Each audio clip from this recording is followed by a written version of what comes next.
நமஸ்காரம். உங்க கல்பனா ஸ்ரீகாந்த். கன்னி ராசி மற்றும் கன்னி லக்ன அன்பர்களுக்கு இந்த மே மாதம் எப்படி இருக்கு அப்படின்றத நம்ம பார்க்க போறோம். இந்த பதிவு உங்களுக்கு ரொம்ப முக்கியமான பதிவு. ஏன்னா 7 கிரகங்களுடைய மாற்றம், அது உங்களுடைய 7ஆம் வீடு சம்பந்தப்பட்டே நிறைய விஷயங்கள் டிராவல் பண்ண போகுது. 7 அப்படின்றது எல்லாமே பார்த்தீங்க அப்படின்னா ரொம்ப முக்கியமான நபர்கள். ஸோ இதை நீங்க ஸ்கிப் பண்ணாம கடைசி வரைக்கும் பாருங்க. அதே மாதிரி உங்க சந்திராஷ்டமம் எப்போன்றது கடைசியில நான் சொல்றேன். அதை நோட் பண்ணி வச்சுட்டு அன்னைக்கெல்லாம் ரொம்ப ரொம்ப ரொம்ப ஆன்மீகத்தினுடையும் பொறுமையை கடைபிடிச்சு அந்த நாட்களை நீங்க கடந்து வந்துடணும். சரி, நம்ம சேனல் இதான் ஃபர்ஸ்ட் டைம் பாக்குறீங்கன்னா சப்ஸ்கிரைப் பண்ணிக்கோங்க, பெல் பட்டனை பிரஸ் பண்ணுங்க, ஆல் என்ற ஆப்ஷனை சூஸ் பண்ணிக்கோங்க. ஸோ இனி நம்ம பதிவுக்குள்ள ஒவ்வொரு ஸ்டெப்ல எப்படி அப்படின்றது பார்க்கலாம். பொருளாதாரம் அப்படின்னு வரும்போது உங்களுடைய ஜாதகத்துல குரு அப்படின்றது உங்களுக்கு 10ஆம் வீட்டுல போய் உட்கார்ந்துட்டு இருக்கார். 10ம் 11ம் அவர் டிராவல் பண்றார். ஸோ இதுல 11ஆம் வீட்டுக்கு குரு வரும்போது நிறைய விஷயங்கள் உங்களுக்கு பாசிட்டிவா இருக்கும், நிறைய வழிகளும் உங்களுக்கு கிடைக்கும். ஸோ அது வரைக்கும் எந்த ஒரு முயற்சி நீங்க பொருளாதாரத்துல, அதாவது நீங்க வேலையில எடுத்தாலும் சரி, பிசினஸ்ல எடுத்தாலும் சரி, என்னமோ அதிக எஃபர்ட்ஸ் போட வேண்டியதா இருக்கும். ஆனா ரிசல்ட்ஸ் ஓரளவுக்கு தான் வந்துட்டு இருக்கும். பட் இப்ப நீங்க எடுக்கக்கூடிய எஃபர்ட்ஸ் நீங்க குரு பயிற்சிக்கு அப்புறம் பாத்தீங்க அப்படின்னா இப்ப நீங்க எடுத்த எஃபர்ட்ஸ் எல்லாமே அப்ப பிரதிபலிக்கக்கூடிய ஒரு அமைப்பு உங்களுக்கு ஏற்படும். அதே மாதிரி நம்ம வேலையில இருந்தாலும் சரி, தொழில இருந்தாலும் சரி, ஒருத்தரையும் நம்பி நம்ம பண்ண மாட்டோம் இல்லையா? ஒரு டீமை நம்பி தான் எந்த ஒரு விஷயமும் பண்ணுவோம். அந்த டீமுக்கும் உங்களுக்கும் ஃப்ரிக்ஷன் வர்றதுக்கு எக்கச்சக்கமான சான்சஸ் இருக்கு. ஸோ அதனால எதுலையுமே நிதானம் வேணும்.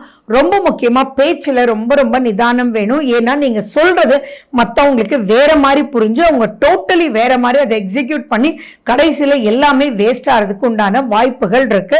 அண்ட் மேலும் 11ஆம் வீட்டுல செவ்வாய் உங்களுக்கு பவர் எழுந்திருக்கார். செவ்வாய் உங்களுடைய 3 8ஆம் வீட்டு அதிபதி. ஸோ அந்த இடத்துல பாத்தீங்கன்னா அதீத பயம் இருக்கிறதுக்கு உண்டான வாய்ப்புகள் இருக்கு. என்னமோ மிஸ் பண்ற மாதிரி இருக்கும். சின்ன ஒரு வார்த்தை கேட்டா கூட அது பால்பிட்டேஷன் வந்துடும். ஸோ ப்ரெஷர் இருக்கிறவங்க ரொம்ப ரொம்ப கேர்ஃபுல்லா இருக்கணும்.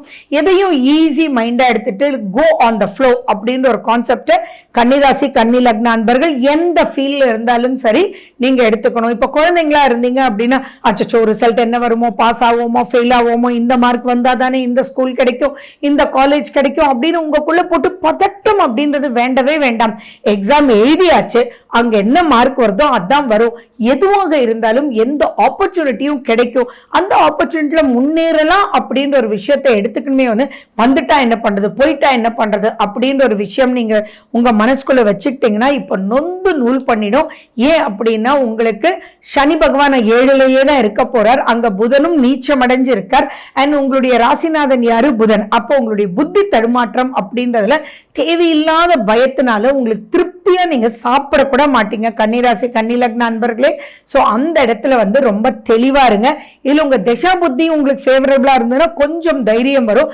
அப்படி இல்லை அப்படின்னா ஏன்னா லாபகரம்னு எது நினைச்சாலுமே போயிடுமோ அப்படின்ற ஒரு பயம் ஏற்படுத்தும். நீங்க கேட்கக்கூடிய வார்த்தைகள் எல்லாமே பாத்தீங்கன்னா நல்லா எழுதியிருக்கல, இல்லாட்டியும் மாட்டிக்குவேன், இங்க அப்ளிகேஷன் போடுறேன், ஞாபகம் வச்சுக்கோ 500 ரூபா அப்ளிகேஷனுக்கு அப்படின்ற மாதிரி எல்லாம் எந்த ஒரு விஷயத்திலயும் ஒரு டென்ஷனை கொடுக்குற மாதிரி இருக்கும். ஜஸ்ட் லைக் தட் ஃப்ரீ பண்ணிக்கோங்க, மெடிடேட் பண்ணுங்க, அதுதான் ரொம்ப முக்கியம். அண்ட் மேலும் மகாவிஷ்ணுனுடைய ஸ்லோகங்கள் அது எதுவாக இருக்கட்டும், அதுல பெஸ்ட் அப்படின்னு எடுத்துக்கிட்டீங்கன்னா விஷ்ணு சஹஸ்ரநாமம். முடிஞ்ச அந்த விஷ்ணு சஹஸ்ரநாமத்தை நீங்க தமிழ்ல கேளுங்க, அதனுடைய அர்த்தங்கள் புரியும். அது உங்க மனசுக்குள்ள போய் ஒரு சாந்த தன்மையை கொடுக்கும். இன்னும் சாந்தமான உணவுகள் நீங்க எடுத்துக்கும் போது இன்னும் ரொம்ப ரொம்ப சிறப்பு. பால்பிட்டேஷன் அப்படின்றது இருக்கவே கூடாது அப்படின்றதும், ஏன்னா இப்போ நரம்பு சம்பந்தமான பாதிப்புகள் வர்றதுக்கு ரொம்பவே சான்சஸ் இருக்கு. ஸோ ரிலாக்ஸ் பண்ணிக்கோங்க. அந்த ரிலாக்ஸேஷன் டெக்னிக் கூட உங்களுக்கு சிம்பிளா ஒன்று சொல்லித்தரேன். ஒரு பக்கெட்ல உங்களுக்கு தாங்குற அளவுக்கு சுடு தண்ணி எடுத்துக்கோங்க, அதுல கல்லுப்பு போட்டுக்கோங்க, ஒரு பீஸ் எலுமிச்சப்பழம் போட்டுக்கோங்க, காலை உள்ள விட்டுக்கோங்க. நைட் தூங்குறதுக்கு முன்னாடி ரிலாக்ஸ்டா இருங்க. அப்போ ஆட்டோமேட்டிக்கா ரிலாக்ஸ் பண்ணிடுவீங்க. ஏன்னா இப்ப தூக்கமே வராம நிறைய பேர் தத்தளிப்பீங்க. ஏன்னா அறியாத பயம், புரியாத கவலை. கடைசியில நீங்க எடுக்கிற மார்க்குக்கே உங்களுக்கு கூப்பிட்டு சீட் கூட கொடுத்துருவான். ஆனா இதுக்குள்ள நீங்க மாட்டிட்டு தத்தளிக்கிறதா மிகப்பெரிய விஷயம். ஏன்னா 8ஆம் வீட்டுல சூரியன் வேற 12ஆம் அதிபதி போய் உட்கார்ந்து இருக்காரு. பட் ஃபைனலி பாத்தீங்கன்னா இதெல்லாம் உங்களுக்கு பிளஸ் பவர்ல தான் கொண்டு போய் முடியும். இல்ல ரொம்ப ரொம்ப ஜாக்கிரதையா இருக்கணும் அப்படின்றது, திருமணம் அப்படின்ற முயற்சிக்கு அந்த அளவுக்கு இப்போ இம்பார்ட்டன்ஸ் கொடுக்காதீங்க. அதுவும் ஃபர்ஸ்ட் ஆஃப் வேண்டவே வேண்டாம். செகண்ட் ஆஃப் குரு பயிற்சிக்கு அப்புறம் பாத்தீங்கன்னா குடும்பம் அமையக்கூடிய அமைப்பு குரு பகவான் வந்துடுறதுனால அண்ட் குரு வந்து சனி வந்து குருவோட வீட்டில் தான் புரட்டாதி நட்சத்திரத்துல இருக்கிறதுனால ஓகே. பட் ஸ்டில் 7ல் சனி ராகு சுக்ரன் புதன் அப்படின்றவங்க டிராவல் பண்றதுனால எதுலையுமே கொஞ்சம் எச்சரிக்கையா இருங்க. இந்த இடத்துல கட்ட பொருத்தம் ரொம்ப ரொம்ப முக்கியமா நீங்க பார்க்கணும். அதே மாதிரி சுய ஜாதகத்துல இப்ப திருமணத்தினுடைய கிரக நிலைகள் வந்துருச்சா அப்படின்னு செக் பண்ணிட்டு அதுக்கப்புறம் ப்ரொசீட் பண்ணுங்க. ப்ரொசீட் பண்ணும்போது நல்லா புரிஞ்சுக்கோங்க, கண்டிப்பா நீங்க எதிர்பார்க்கிற மாதிரி யார் எதிர்பார்க்கிற மாதிரியும் அப்படியே லைஃப் பார்ட்னரை நீங்க சிஸ்தரிச்சு கொண்டு வர முடியாது. ஸோ உங்க அண்டர்ஸ்டாண்டிங் அட்ஜஸ்ட்மெண்ட் சகிப்புத்தன்மைன்றது கண்டிப்பா வேணும் அப்படின்றது மனசுல எடுத்துக்கோங்க. ஏன்னா பொதுவாகவே கன்னிராசி அன்பர்கள் வந்து மனசை விட்டு வெளியில பேச மாட்டாங்க, உள்ளுக்குள்ளேயே வச்சு கஷ்டப்படுவாங்க. ஸோ அந்த பாயிண்ட்ல மாட்டிக்காதீங்க. நட்பு வட்டாரத்துல ரொம்ப ரொம்ப ரொம்ப ரொம்ப ஜாக்கிரதையா இருக்கணும். நட்புன்னு சொல்லிட்டு எந்த ஒரு உதவி பண்ணாலும் இப்ப பெரிய பிரச்சனைக்குள்ள மாட்டிக்குவீங்க. அரசு வழியிலும் நீங்க ரொம்ப ரொம்ப எச்சரிக்கையா இருக்கணும். ஏன்னா 12ஆம் வீட்டு அதிபதி தான் சூரியன். அவர் வந்து ஃபர்ஸ்ட் 8ல் இருக்காரு. பட் ஸ்டில் 12ஆம் அதிபதி 8ல் இருக்கிறது மைனஸ் கிடையாது. அதை வின் பண்ணி கடைசியில் ஒரு பெரிய பிளஸுக்கு வந்துருவீங்க. பட் அந்த டென்ஷன் அப்படின்ற ஒரு விஷயம் நிறைய இருக்கும். ஸோ நட்பு வட்டாரத்துல எந்த ஒரு சீக்ரெட்டையும் ரிவீல் பண்ண வேண்டாம். அவங்க ஒரு சீக்ரெட்டை உங்ககிட்ட சொன்னாலும் அதை காப்பாத்திக்கோங்க, நீங்களே ஸ்லிப் பண்ணி விட்டுட வேண்டாம். செகண்ட் ஹாஃப் வந்து பெரிய பயம் பாதிப்புகள் இல்லை. அதே மாதிரி நீங்க எந்த ஒரு பாயிண்ட் யாருக்கு சொன்னாலுமே இப்ப அவங்களுக்கு வெடுக்குன்னு கேட்கும். அப்ப யாருக்கு சொன்னாலுமே அப்படின்னு ஃபர்ஸ்ட் வரக்கூடியது, நீங்க எல்லாம் காதலிச்சிட்டு இருக்கீங்க அப்படின்னா ரொம்ப எச்சரிக்கையா இருக்கணும். கணவன் மனைவிக்குள்ள நீங்க எச்சரிக்கையா இருக்கணும். நீங்க சொல்லக்கூடிய வார்த்தைகள் கொஞ்சம் வெடுக்குன்னு பேசுற மாதிரி இருக்கும், அவங்க மனசு நொந்து நூலா போற மாதிரி இருக்கும். முதல் டூல் நீங்க ஜெயிக்கிறதுக்கு என்ன அப்படின்னா, நீங்க ரிலேஷன்ஷிப், அது எந்த ரிலேஷன்ஷிப்பா இருந்தாலும் சரி, கணவன் மனைவியாக இருந்தாலும் சரி, உங்க லைஃப் பார்ட்னர் சொல்லக்கூடியதை காது கொடுத்து நிதானமா கேளுங்க. ஈகோன்ற ஒரு விஷயத்தை மட்டும் தூண்டிடாதீங்க. நம்ம வைஃப் தானே, நம்ம ஹஸ்பண்ட் தானே சொன்னாங்க அப்படின்ற ஒரு விஷயத்தை மட்டும் நீங்க மனசுல எடுத்துக்கிட்டீங்கன்னா ஜெயிச்சிடலாம். பட் ஸ்டில் செகண்ட் ஹாஃப்ல குரு வந்து சூப்பரா வந்துடுறாரு. அதனால பயப்பட வேண்டிய அவசியங்கள் இல்லை. ஒன்றும் பெரிய பிரச்சனையில கொண்டு போய் முடிஞ்சிடாது. அது மிகப்பெரிய பிளஸ். அண்ட் மேலும் பாத்தீங்கன்னா 7ஆம் வீட்டுல தான் சனி பகவான் இருந்துட்டே இருக்க போறாரு. ஸோ அந்த 7ல் சனி அப்படின்னு வரும்போது உங்க மனைவிக்கோ அல்லது கணவருக்கோ ஹெல்த் ப்ராப்ளம்ஸ் வர்றதுக்கு சான்சஸ் இருக்கு.